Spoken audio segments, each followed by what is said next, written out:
Hello दोस्तों, तो कैसे हैं आप लोग। आज इस वीडियो में हम लोग देखने वाले हैं, आप लोग मेरे पीछे लिखा हुआ देख पा रहे होंगे, वास्तविक संख्याएं या रियल नंबर। इससे पहले भी मैं आप लोगों को इस चैप्टर का एक वीडियो बना चुका हूं, जिसमें हम लोगों ने वास्तविक संख्याओं के बारे में पढ़ने से पहले कई तरह के जितने भी तरह के नंबर होते हैं, चाहे वो नेचुरल नंबर हो जिसे प्राकृतिक संख्या बोलते हैं, चाहे पूर्ण संख्या हो, चाहे इंटीजर्स हों जिसे हम लोग पूर्णांक बोलते हैं, और भी कई तरह की संख्याओं के बारे में पता किया था। उसके बाद में मैंने आप लोगों को बताया था एलसीएम क्या होता है, उसको निकालना भी बताया था, जिसको लघुत्तम समापवर्त बोलते हैं। उसके बाद मैंने आप लोगों को एचसीएफ के बारे में भी बताया था, और उसके बाद मैंने आप लोगों को एक फॉर्मूला बताया था जो कि बहुत इंपॉर्टेंट होता है, LCM into HCF is equal to first number multiply second number. उसके बाद अब एक्सरसाइज 1.1 में ही कुछ सवाल बचे थे 2-3, उसके बारे में हम लोग पढ़ लेते हैं। उसके बाद फिर हम लोग बात करते हैं एक्सरसाइज 1.2 की, ठीक है ना। ये सब पता करने से पहले आप लोगों को मैं बता दूं कि अगर जिसने फर्स्ट वीडियो नहीं देखी है वो फर्स्ट वीडियो देख ले, तभी आप लोगों को यहाँ पे समझ में आएगा कि इस वीडियो में क्या होने वाली है, ठीक है ना। और उसके बाद जो सफेद वाला बटन दिख रहा है ना, जिस पे सब्सक्राइब लिखा है, वो जरूर दब जाना चाहिए, तभी मुझे आगे वीडियो बनाने के लिए मोटिवेशन मिलेगी। और पूरी वीडियो शुरू से आखिरी तक देखिए, आप लोगों को एग्जैक्टली समझ में आएगा कि किस तरह से चीजें पढ़नी है, किस तरह से सवाल करने हैं, ठीक है ना। यहाँ पे जो भी मैं सवाल कराने वाला हूँ वो हर बार समझ लो बोर्ड में कई बार आया हुआ सवाल है, तो 5-6 नंबर इस चैप्टर से तो आना ही आना है। आज की वीडियो जो मैं बताने वाला हूँ उसमें भी कम से कम 5 नंबर पक्के हैं, अगर आपने शुरू से आखिरी तक की वीडियो देखी। तो चलिए शुरू करते हैं। जैसे ये सवाल आप लोग लिखा हुआ देख पा रहे हैं, एक्सरसाइज 1.1 का ये सवाल 5वां है। आपसे पूछा है क्या 6 की घात n का अंतिम अंक शून्य हो सकता है।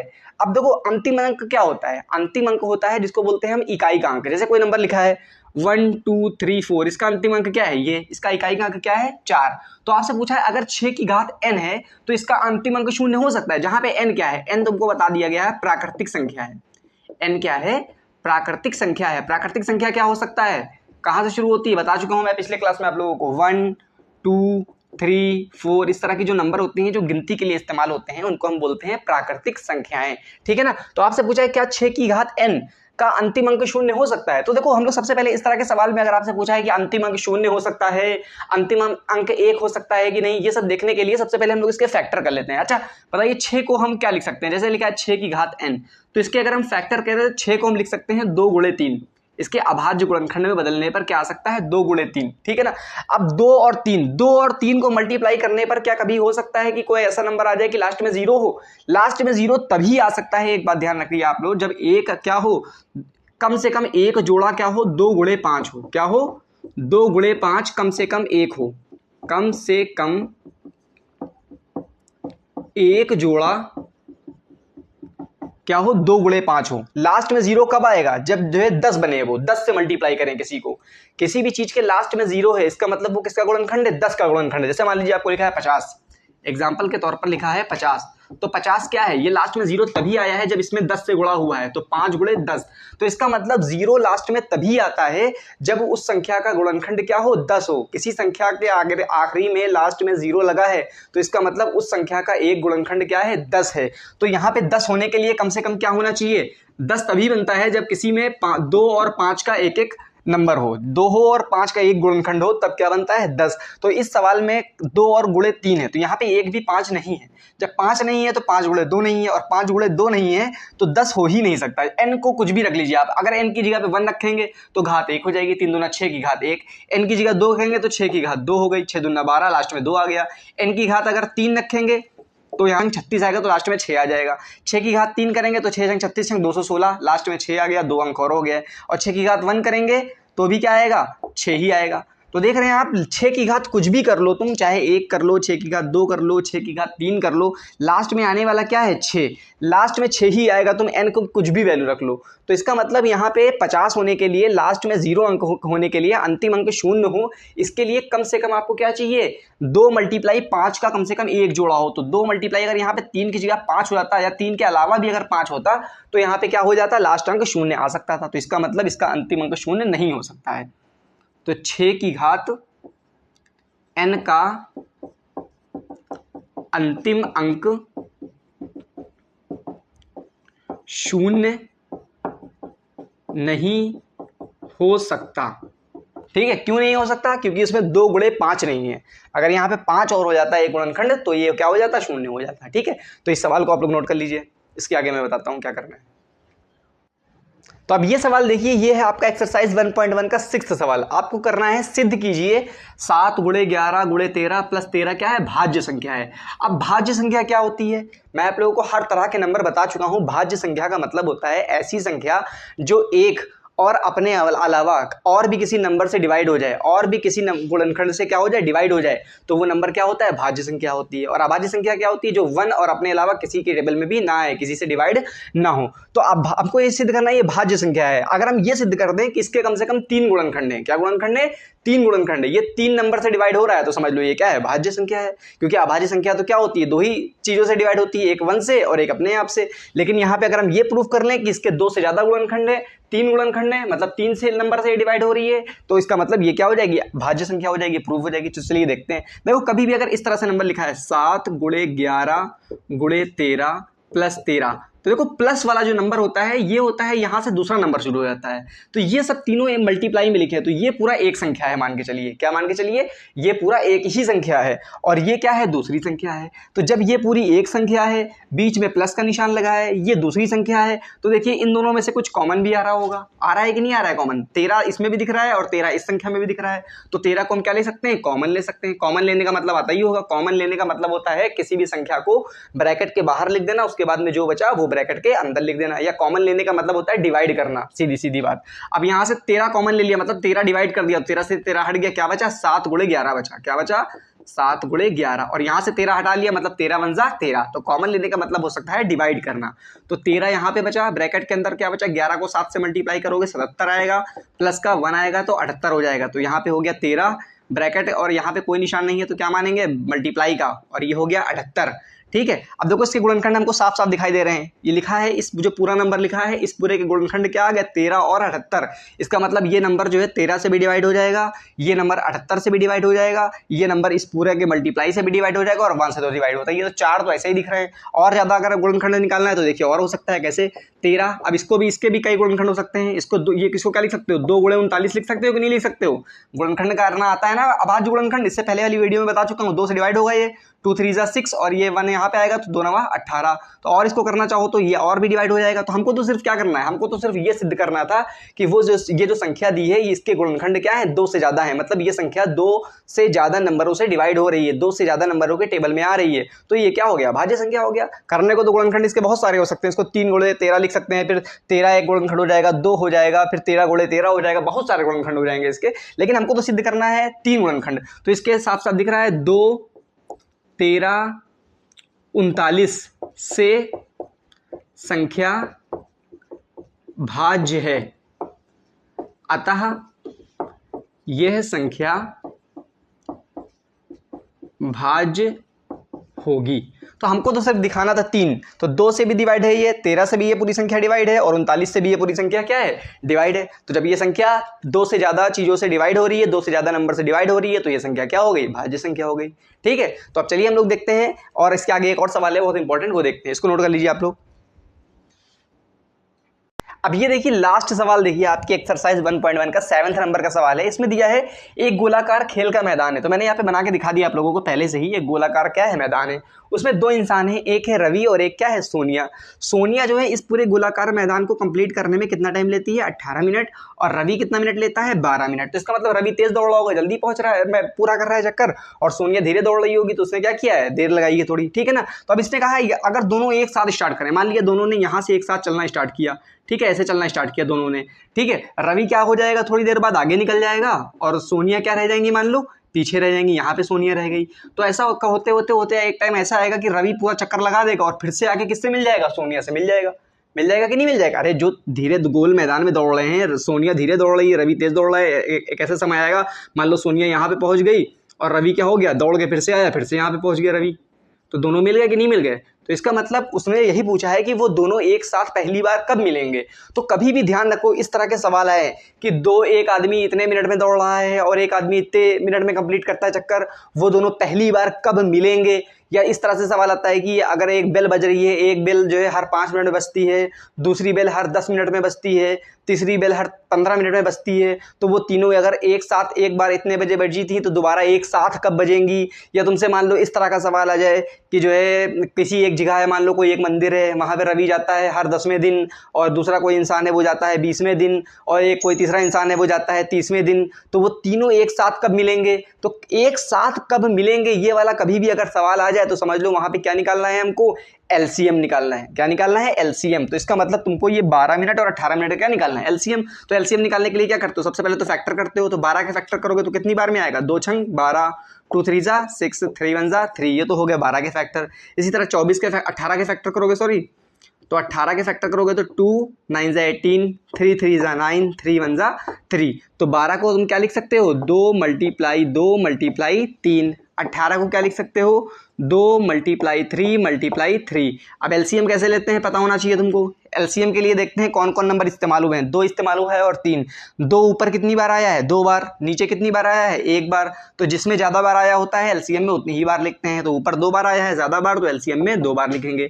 3 ऊपर 1 बार आया है, नीचे 2 बार आया है, तो आंसर में कितनी बार आएगा? 2 बार, क्योंकि 2 बार क्या होता है? ज़्यादा बार। मल्टीप्लाई कर लो, 2 2 जा 4, 4 3 जा 12, 12 3 जा 36, 2 2 4, 4 3 12 और 12 3 36। अब सब दोनों मिनट में दिया था तो ये भी क्या आएगा? मिनट। तो 36 मिनट बाद अगर वो दोनों अभी स्टार्ट करेंगे एक साथ, तो 36 मिनट बाद वो दोनों एक साथ क्या हो जाएंगे? मिल जाएंगे। तो इसका आंसर ये होगा। कभी भी अगर इस तरह का सवाल आ जाए कि वो दोनों एक साथ कब मिलेंगे, एक साथ काम कब होगा कोई, तो समझ लो वहां पे क्या निकालना है? एलसीएम निकालना है। ध्यान रख लो, बहुत इंपॉर्टेंट सवाल है। अब ये नोट कर लो, इसके आगे बताता हूं मैं आप लोगों को। अब ये एक्सरसाइज 1.2 पे हम लोग आ गए हैं। ये पहला सवाल है एक्सरसाइज 1.2 का। इसमें आप लोगों को क्या करना होगा? इसमें सवाल आपको दिया है √5 एक अपरिमेय संख्या है, इसको प्रूव करिए, सिद्ध कीजिए। अब साफ साफ दिख ही रहा है, मैंने बताया था अपरिमेय संख्या क्या होती है? वे संख्याएं जो रूट के बाहर ना आ पाए, जो संख्याएं रूट के बाहर नहीं आ पाती हैं और जिनको हम P/Q के रूप में ना लिख सकें, मतलब रेशनल नंबर, या जिसको हम लोग बोलते हैं क्या, भिन्न के रूप में ना लिख सकें, P/Q के रूप में ना लिख सकें, उनको हम क्या बोलते हैं? अपरिमेय संख्या। अपरिमेय संख्या के कई एग्जाम्पल बताए थे, जैसे 1, 2, 3, 4, 5, 6, 7, मतलब पॉइंट के बाद नंबर खत्म ही नहीं हो रहे हैं, तो वो भी अपरिमेय संख्या होती है। या रूट के अंदर से कोई नंबर बाहर नहीं निकल पा रहा है, तो वो भी संख्या क्या होती है? अपरिमेय संख्या होती है। तो साफ साफ दिख रहा है यहाँ पे ये एक अपरिमेय संख्या है, ठीक है। लेकिन हमको क्या करना है? प्रूव करना है इसको। तो प्रूव करने के लिए बहुत इंपॉर्टेंट सवाल है ये, एक बार नहीं, हर साल पेपर में आता है। 20, 21, 22, 23, 24, कोई ऐसा साल नहीं है जिसमें ये सवाल ना आया हो। इस सवाल को करने के लिए बस खाली यहाँ पे नंबर बदल सकता है। √2 अपरिमेय संख्या है, √3 सिद्ध करना हो सकता है, √7 सिद्ध करना हो सकता है, लेकिन ये सवाल 100% पेपर में आएगा, लिखा हुआ है, लिख लो ये सवाल, ठीक है। अब इसको करने के लिए देखो एक पैटर्न है, फिक्स पैटर्न है। वो पैटर्न हम लोग समझते हैं क्या होता है। देखो, कभी भी अगर तुमको कोई चीज प्रूव करना है तो हम क्या मान के चले? हमको ये प्रूव करना है ये अपरिमेय संख्या, तो हम इसका उल्टा मान लेंगे। हम ये मान लेंगे कि ये परिमेय संख्या है, ठीक है। प्रूव करना है हमको अपरिमेय संख्या है, लेकिन हम इसको मान लेंगे क्या, कि ये परिमेय संख्या है, और बीच में हम क्या हो जाएंगे? गलत साबित हो जाएंगे। तो इसका मतलब हम गलत साबित हो गए, तो इसका मतलब जो हमने माना था वो गलत माना था, और हमने क्या माना था? कि ये परिमेय संख्या है, तो ये परिमेय संख्या गलत माना था, तो इसलिए ये क्या हो जाएगी? अपरिमेय संख्या हो जाएगी। बात समझ में आई? तो इसको बोलते हैं विरोधाभास के कारण जो है ये क्या हो जाएंगे? हम गलत साबित हो जाएंगे। तो विरोधाभास के कारण जो चीज हमने माना है उसमें गलत साबित होने की वजह से ये संख्या क्या हो जाएगी? अपरिमेय संख्या हो जाएगी। तो इसको करने से पहले आप लोगों को एक प्रमेय समझना होगा। ये सवाल करने से पहले एक प्रमेय होती है, वो प्रमेय समझिए आप। वो प्रमेय ये होती है, यदि मान लीजिए P² 5 का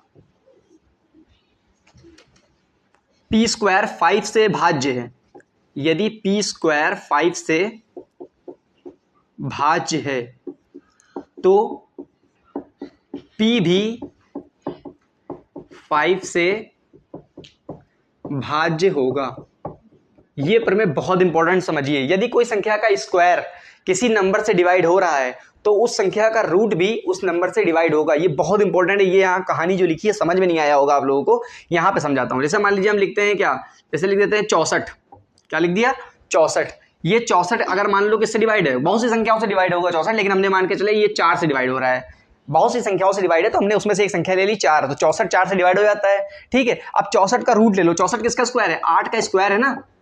तो अगर ये 8 का स्क्वायर 4 से डिवाइड है तो 8 का रूट क्या हो जाए? 8 स्क्वायर का रूट क्या होगा? 8 भी 4 से डिवाइड होगा। देख लो, हो रहा है कि नहीं हो रहा है? तो वही कहानी यहाँ पे लिखी, अगर किसी संख्या का स्क्वायर किसी नंबर से डिवाइड हो रहा है तो वो संख्या भी, उस संख्या का रूट भी उस नंबर से डिवाइड हो जाएगा। ठीक है, अब चलिए हम लोग शुरू करते हैं। सबसे पहले हमने क्या करना है, तुमको जो भी चीज दिया है उसका उल्टा मान लेना है। तुमको प्रूव करना है अपरिमेय संख्या है, तो मान लो ये परिमेय संख्या है, तो लिखो यहाँ पे माना √5 परिमेय संख्या है। क्या है? √5 परिमेय संख्या है। अगर कोई संख्या परिमेय संख्या होती है तो उसको हम क्या लिख सकते हैं? P/Q के रूप में लिख सकते हैं। कोई संख्या परिमेय संख्या होती है तो उसको हम किस रूप में लिख सकते हैं? P/Q के रूप में। तो चलो लिख देते हैं। जब √5 परिमेय संख्या है तो √5 बराबर क्या लिख दिया हमने? P/Q। अब हमने बताया था अगर कोई संख्या परिमेय संख्या है तो उसको हम P/Q के रूप में लिख सकते हैं, लेकिन वहां पे खासियत क्या होनी चाहिए? P और Q क्या होने चाहिए? पूर्णांक होने चाहिए। क्या होने चाहिए? पूर्णांक। ठीक है, और क्या होना चाहिए? सह अभाज्य होने चाहिए। क्या होने चाहिए? पूर्णांक होने चाहिए और सह अभाज्य होना चाहिए। ठीक है ना, पूर्णांक और सह अभाज्य। और एक चीज और नहीं होना चाहिए, Q 0 के बराबर नहीं होना चाहिए। Q 0 के बराबर नहीं होना चाहिए। Q जो है ये क्या होने चाहिए? पूर्णांक होने चाहिए और क्या होने चाहिए? सह अभाज्य होना चाहिए। और नीचे Q क्या नहीं होना चाहिए? 0। तो कोई नंबर परिमेय संख्या तभी होती है जब उसको हम P/Q के रूप में लिख सके, जहां P और Q क्या हो? पूर्णांक हो। और ये तो हो गया P/Q, हमने ये मान के चला है यहाँ पे P और Q क्या है? पूर्णांक है और सह अभाज्य है, और Q 0 नहीं है। सह अभाज्य का मतलब आप लोग तो समझते ही होंगे। सह अभाज्य संख्याएं वो संख्याएं होती हैं जिनमें कुछ भी कॉमन ना हो। जैसे मान लो लिखा है 5/15, तो ये क्या सह अभाज्य है? नहीं है, क्योंकि ये 5 से ये भी कट रहा है और 5 से ये भी कट रहा है। 3/5 ये सहअभाज्य है। 3 और 5 क्यों?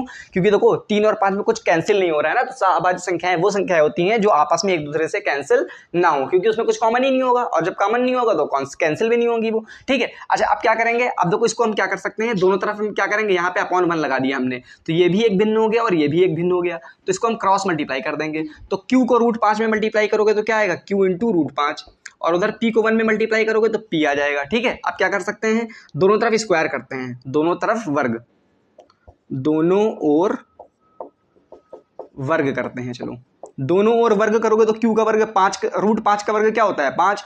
Q का वर्ग करोगे तो Q स्क्वायर आ जाएगा, और यहाँ पे क्या आ जाएगा? P स्क्वायर आ जाएगा। ठीक है, अब देखो ये 5 Q स्क्वायर के साथ में मल्टीप्लाई में इधर आएगा तो डिवाइड में हो जाएगा, तो Q स्क्वायर को तुम लिख सकते हो P स्क्वायर अपॉन में 5। देखो P स्क्वायर के नीचे 5 आया है तो इसका मतलब P स्क्वायर 5 से भाज्य है, तो इसका मतलब P स्क्वायर 5 से भाज्य है। और अभी हमने तुमको बताया है अगर किसी संख्या का स्क्वायर 5 से किसी नंबर से भाज्य है तो वो संख्या भी 5 से भाज्य होगी। तो P स्क्वायर 5 से भाज्य है तो P भी क्या होगा? 5 से भाज्य होगा। ठीक है, अगर P जो है 5 से भाज्य है, कोई संख्या किसी से डिवाइड हो रही है तो इसका मतलब क्या हुआ? देखो P 5 से भाज्य है, इसका मतलब P में 5 से डिवाइड हो रहा है, तो इसका मतलब 5 में अगर हम कुछ मल्टीप्लाई करें तो P आ जाएगा। जैसे हम तुमसे कहा कि जो है 26 जो है 2 से डिवाइड हो रहा है। 26 किससे डिवाइड है? 2 से, तो इसका मतलब 2 में कुछ मल्टीप्लाई करेंगे तो 26 आ जाएगा। क्या आ जाएगा? 2 में 13 मल्टीप्लाई करेंगे 26 आ जाएगा।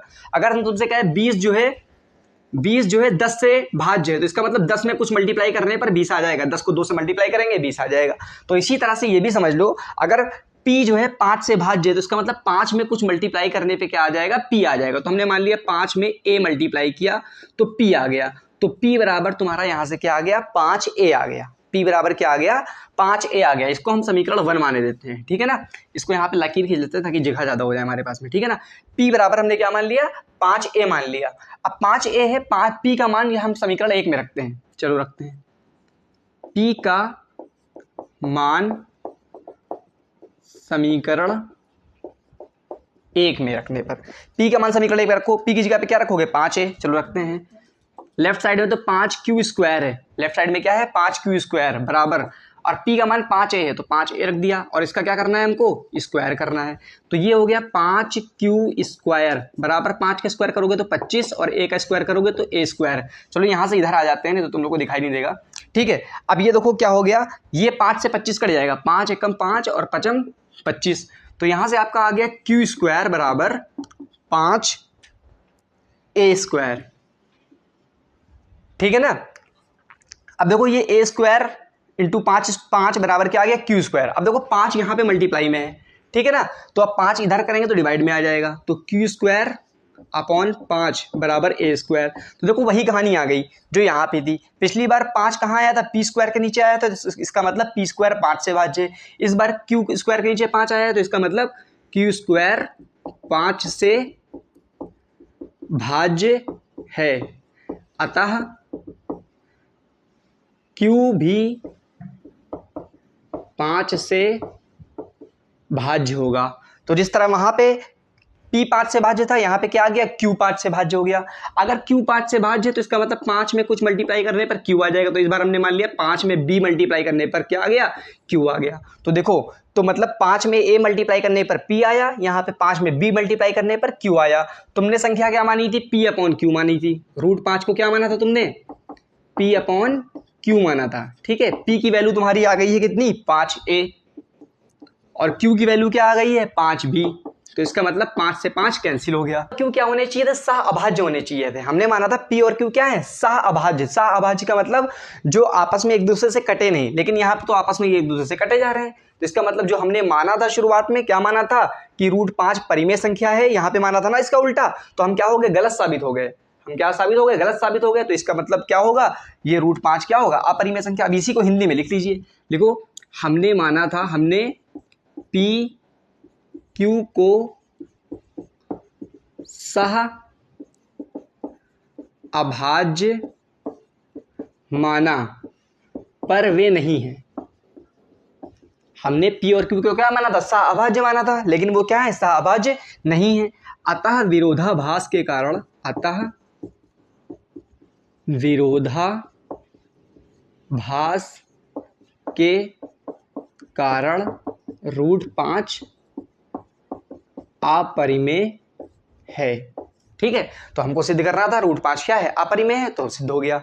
ट्रिक क्या है, आप लोगों को कुछ बातें इसमें याद रखनी पड़ेंगी, बहुत इंपॉर्टेंट सवाल है। सबसे पहले इसमें मानते हम ये हैं कि जो भी चीज दी होती है, हमको प्रूव करना है रूट 5 अपरिमेय है, तो हम उसका उल्टा मानेंगे कि वो क्या है, परिमेय है। और जब उल्टा मान लेंगे तो बीच में हम गलत साबित हो जाएंगे, और गलत साबित हो जाएंगे तो जो इसका मतलब वो अपरिमेय प्रूव कर रहा था वो प्रूव हो गया। तो सबसे पहला काम तो तुमको ये पता होना चाहिए, अगर कोई संख्या का स्क्वायर किसी नंबर से भाज्य है तो उस संख्या का रूट भी उस नंबर से भाज्य होगा। ये दो बातें आपको पता हो गई। तो सबसे पहले क्या मान लेंगे, उल्टा मानेंगे। रूट 5 अपरिमेय संख्या है, ये प्रूव करना था, तो आपने मान लिया रूट 5 क्या है, परिमेय संख्या, इसका उल्टा मान लिया। और अगर कोई संख्या परिमेय संख्या होती है तो इसका मतलब क्या होता है, उसको हम P अपॉन Q के रूप में लिख सकते हैं। वही काम हमने किया, जहां पे हमने ये मान लिया P और Q क्या है, पूर्णांक है और क्या है, सह अभाज्य है। सह अभाज्य का मतलब क्या होता है, जो एक दूसरे से कटे नहीं। ठीक है, और Q 0 नहीं होना चाहिए, इतना सब मान लिया हमने। फिर यहां से क्या कर दिया हमने, क्रॉस मल्टीप्लाई कर दिया।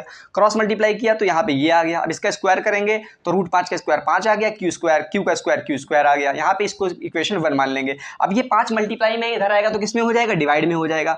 अब इसका मतलब P स्क्वायर 5 से डिवाइड है, और P स्क्वायर 5 से डिवाइड है तो P भी 5 से डिवाइड है। अगर कोई संख्या 5 से डिवाइड हो रही है तो इसका मतलब 5 में कुछ मल्टीप्लाई करने पर वो संख्या आ जाएगी। यहाँ पे आपको समझाया है मैंने। अगर कोई संख्या मान लो ये 20 है, 20 जो है 10 से डिवाइड हो रही है तो इसका मतलब 10 में कुछ मल्टीप्लाई करोगे तो 20 आ जाएगा, 10 में 2 मल्टीप्लाई करोगे तो 20 आ जाएगा। इसी तरह अगर P जो है 5 से डिवाइड है तो इसका मतलब 5 में कुछ मल्टीप्लाई करोगे तो P आ जाएगा। हमने मान लिया 5 में A मल्टीप्लाई किया तो P आ गया, तो 5A बराबर P हो गया। अब ये मान हम P का समीकरण 1 में रखते हैं, तो 5Q स्क्वायर बराबर P स्क्वायर है, तो P की जगह पे 5A रख दिया, इसका स्क्वायर नीचे हो सकता है, आप लोगों को ना दिख रहा हो, लेकिन यहाँ पे हम जो लिखा है हमने यहाँ पे समझ में आ गया होगा। ठीक है, 5 का Q स्क्वायर बराबर 5 का स्क्वायर करोगे तो 25, A का स्क्वायर करोगे तो A स्क्वायर, 5 से 25 कट जाएगा 5 बार में, तो यही हमने लिखा है यहाँ पे Q स्क्वायर बराबर 5A स्क्वायर। ये दिख रहा होगा आप लोगों को, ठीक है ना। अब ये 5 मल्टीप्लाई में इधर आएगा तो डिवाइड में हो जाएगा। तो देखो यहीं तक, यहाँ से कहानी रिपीट हो गई फिर से। जिस तरह P स्क्वायर के नीचे 5 आया था तो यहाँ पे Q स्क्वायर के नीचे 5 आ गया। तो मतलब P स्क्वायर 5 से डिवाइड हो रहा था, यहाँ पे Q स्क्वायर 5 से डिवाइड है, और Q स्क्वायर 5 से डिवाइड है तो Q भी किससे डिवाइड होगा, 5 से डिवाइड हो गया। पर मैं बता चुका हूँ आपको मैं। अब इसका मतलब Q 5 से डिवाइड है तो मतलब 5 में कुछ मल्टीप्लाई करने पर Q आ जाएगा, तो 5 में B मल्टीप्लाई करने पर हमने मान लिया Q आ गया। तो इसका मतलब ये हो गया कि रूट 5 को आपने P अपॉन Q माना था, तो P की जगह पे 5A रखना है और Q की जगह पे क्या रखना है आपको, 5B, और ये कैंसिल हो रहे हैं। और हमने क्या माना था कि ये दोनों सह अभाज्य हैं, और सह अभाज्य थे तो कैंसिल नहीं हो सकते थे। तो इसका मतलब हमने P Q को सह अभाज्य माना पर वे सह अभाज्य नहीं है। अतः जो हमने माना वो गलत माना, विरोधाभास के कारण रूट 5 क्या है, अपरिमेय संख्या है। इसको नोट कर लीजिए, बहुत इंपॉर्टेंट सवाल है ये।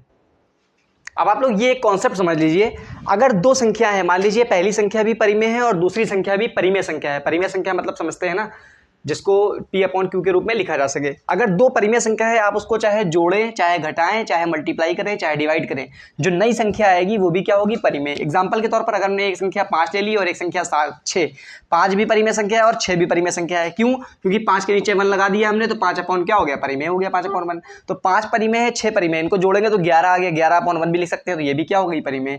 6 और 5 को मल्टीप्लाई करोगे 30 आएगा, 30 अपॉन 1 लिख दिया, ये भी क्या हो गई, परिमेय। 6 अपॉन 5 ये भी परिमेय है, p अपॉन क्यू के रूप में लिखा, p और q क्या है, पूर्णांक है और नीचे वाला 0 भी नहीं है।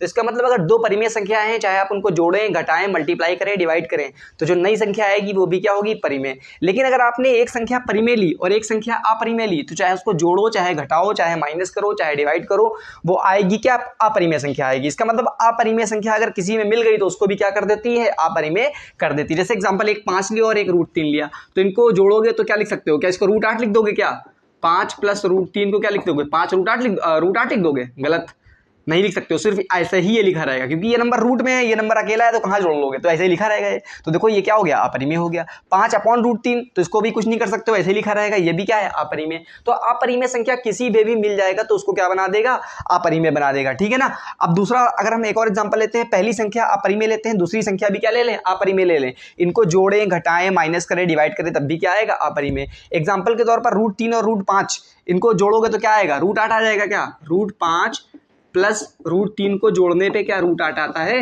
नहीं, ये ऐसे ही लिखा रहेगा, इसके आगे सॉल्व नहीं होगा, ठीक है। तो ये क्या हो गया, अपरिमेय हो गया। अब √5 √3 को मल्टीप्लाई करोगे, हाँ मल्टीप्लाई करने पे अगर दो नंबर रूट में है उनको मल्टीप्लाई कर रहे हो तो √15 लिख सकते हो उनको। इसी तरह अगर डिवाइड भी कर सकते हो, √5 डिवाइड बाई √3 लिखा है तो तुम इसको एक साथ क्या लिख सकते हो, √5 अपॉन 3, लेकिन तब भी ये रहा क्या, अपरिमेय ही रहा, क्योंकि रूट के बाहर तो कुछ निकला नहीं, तो ये भी सही है, ठीक है ना। तो इसका मतलब ये हुआ, अब तुम लोग के दिमाग में आ रहा होगा, एक अपरिमेय और दूसरी अपरिमेय को, जैसे मान लो √3 और √3 को मल्टीप्लाई करते हैं तो रूट हट जाता है, 3 आता है, और 3 तो क्या है, परिमेय है, और √3 और √3 क्या है, अपरिमेय है। वो तो दोनों सेम ही नंबर हो गए ना, एक पहला नंबर भी अपरिमेय हो, दूसरा नंबर भी अपरिमेय हो, वो दूसरा नंबर होना चाहिए, सेम नंबर की बात नहीं कर रहे हैं हम, दोनों अलग अलग होने चाहिए, ठीक है ना। तो अब ये कॉन्सेप्ट समझने के बाद में आप लोगों को एक सवाल दिखाता हूं, वो सवाल आप लोग नोट करिए, इसको चलिए जब तक नोट कर लीजिए, मैं बताता हूं फिर आप लोगों को अगला सवाल। अब देखिए ये एक्सरसाइज 1.2 का सेकंड सवाल है, इसमें भी आपको आता है, इसमें प्रूव करना है कि ये क्या है, अपरिमेय है। कौन, 3 + 2 √5 क्या है, अपरिमेय है, ये सिद्ध करना है। देखो अब वो जो पहले वाला सवाल बताया था उसमें सिर्फ एक अकेला नंबर था कि √2 अपरिमेय है या √3 अपरिमेय है, √5 अपरिमेय है, तो उसको सिद्ध करने का तरीका आप लोगों को पता है। उसको क्या मान लीजिए, उल्टा मान लीजिए कि परिमेय है, और जो है क्या है, उसको बीच में गलत साबित हो जाएंगे तो वो क्या हो जाएगा, अपरिमेय संख्या हो जाएगा। यहाँ पे आप लोग को एक चीज दिया है, यहाँ पे सवाल में इस तरह से दिया रहेगा, सिद्ध करें कि ये अपरिमेय है और √5 क्या है, अपरिमेय है, ये सवाल में आपको दिया है, ये सवाल में आपको दिया है। और अभी मैं आपको बता चुका हूं, अगर एक अपरिमेय संख्या किसी दूसरे के साथ उसको जोड़ो, घटाओ, मल्टीप्लाई करो तो वो पूरा क्या बना देती है, अपरिमेय बना देती है। तो आप लोग को देख के तो पता चल गया होगा कि ये अपरिमेय है टोटल, लेकिन आपको क्या करना है, प्रूव करना है। तो इसमें करना क्या होता है, आप इसको सबसे पहले आप इसको क्या मान लीजिए, सेम कहानी यहाँ पे, इसको उल्टा मान लीजिए, इसका उल्टा मान लीजिए, क्या है, परिमेय संख्या है, माना 3 + 2 √5 क्या है, परिमेय संख्या मान लीजिए, इसको क्या मान लीजिए, परिमेय है। अब परिमेय है तो इसको p अपॉन क्यू के रूप में भी लिख सकते हैं, तो 3 + 2 √5 को आप लिख सकते हैं p अपॉन क्यू के रूप में, जहां पे p और q क्या है, पूर्णांक है, ठीक है। अब पूर्णांक होंगे तो जाहिर सी बात है सारे पूर्णांक क्या होते हैं, परिमेय संख्या ही होते हैं, ठीक है ना। अब सहअभाज्य मानने की जरूरत नहीं है, क्योंकि सहअभाज्य का कॉन्सेप्ट जो आया था उस तरह के सवाल में आया था कि √2 √3 √5 अकेला अकेला जब नंबर दिया हो तब प्रूफ करना हो, तब वहां पे हमने सहअभाज्य भी मान लिया था। यहाँ सहअभाज्य मानने की जरूरत नहीं है, मान भी लेंगे तो कोई दिक्कत नहीं है, लेकिन यहाँ पे कोई जरूरत ही नहीं है उसकी, तो मानने की भी जरूरत नहीं है, ठीक है। अच्छा अब यहाँ पे क्या करना था, वहां पे हमने स्क्वायर किया था, तो सेम उसका कॉन्सेप्ट नहीं लगेगा, यहाँ पे स्क्वायर नहीं करना। यहाँ पे आपको क्या करना है, जब एक साथ परिमेय भी दिया हो और अपरिमेय भी दिया हो नंबर, और आपको प्रूव करना हो कि ये अपरिमेय है, तो आपको क्या करना है, अपरिमेय वाले नंबर एक तरफ करने हैं, बाकी सब नंबर एक तरफ करने हैं। मतलब अपरिमेय तो एक ही नंबर है यहाँ पे √5, तो √5 को एक तरफ रोको, बाकी सारे बराबर के एक तरफ कर दो। चलो इसको पहले 2 √5 को इधर रोकते हैं हम लोग, ठीक है ना। अब ये क्या है, सीधे हाथ की तरफ p अपॉन क्यू, अब ये 3 को इधर भेजेंगे तो माइनस का 3 हो जाएगा। अब इधर एलसीएम ले लेते हैं चलो हम लोग, तो q और 1 का एलसीएम तो q आएगा, और ये q को q से डिवाइड करोगे 1 आएगा, 1 को p से मल्टीप्लाई करोगे p आ जाएगा, -1 का टेबल ऐसा पढ़ो q आ जाए, q आया, q को 3 में मल्टीप्लाई करा 3q आया, और यहाँ पे 2 √5 आ गया। अच्छा ये 2 मल्टीप्लाई में है, बराबर किस तरफ जाएगा, तो किसमें हो जाएगा, डिवाइड में। तो इसका मतलब तुम लिख सकते हो √5 बराबर p - 3q अपॉन में 2 को क्यू में मल्टीप्लाई करोगे 2q, तो ये आ गया। देखो रूट वाला नंबर एक तरफ कर दिया, बाकी सारा नंबर हमने क्या कर दिया, दूसरी तरफ कर दिया। अब अच्छा यहाँ पे बताओ क्या है, 2 भी क्या है, परिमेय संख्या है।